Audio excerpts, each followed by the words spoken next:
So friends, एक छोटा सा टॉपिक है, वो है अल्फ़ा, राइट। पोर्टफोलियो मैनेजमेंट के अंदर एक छोटा सा टॉपिक है alpha. Alpha is very important for examination point of view. तो इस टॉपिक के ऊपर हमेशा एग्जाम में क्वेश्चन आता है।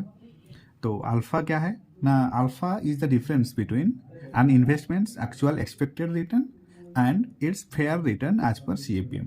CAPM का मीनिंग क्या है? Capital asset pricing method. Capital asset pricing method and CAPM का फॉर्मूला क्या है एक्सपेक्टेड रिटर्न का? ना RF plus RM minus RF into beta. RF plus RM minus RF into beta. RF क्या है? Risk free return. RM क्या है? Return on market. And beta क्या है? Beta of the market, right. तो RF plus RM minus RF into beta, ये है fair return as per CAPM। तो एक्चुअल एक्सपेक्टेड रिटर्न से अगर fair return as per CAPM को माइनस करेंगे तो आ जाएगा अल्फा का वैल्यू, राइट।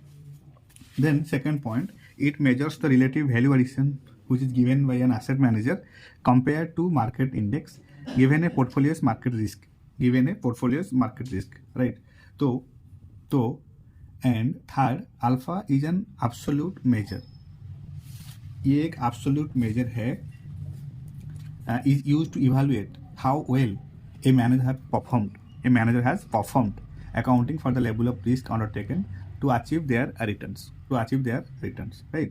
ये alpha is one type of absolute measure and is used to evaluate how well a manager has performed and accounting for the level of risk undertaken to achieve their returns, right.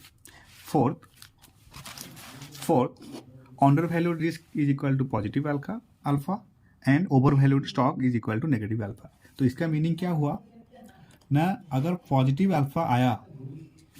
Positive alpha indicate करेगा undervalued stock and should be bought, right, immediately bot.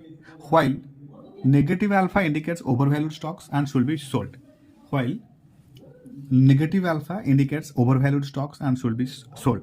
तो positive alpha you can say out performance, ये है out performance, right।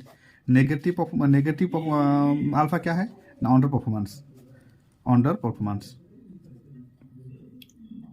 right। Positive alpha outperformance, negative alpha underperformance. Positive alpha outperformance, negative alpha होगा तो underperformance. Okay, so ये है only four important points we need to understand in case of alpha. Alpha का formula है ना fair return as actual expected return minus fair return as per CAPM। Okay, fair return as per actual expected return minus fair return as per CAPM। Actual expected return से CAPM के हिसाब से fair return को minus करेंगे तो alpha आ जाएगा।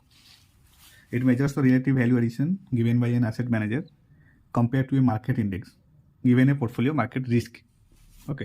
And ये एब्सोल्यूट मेजर होता है and is used to evaluate how well a manager has performed accounting for the level of risk undertaken to achieve their returns.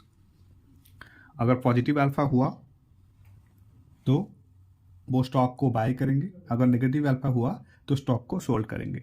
Positive alpha always out performance, negative alpha always under performance, right. Positive alpha always out performance and negative alpha always under performance.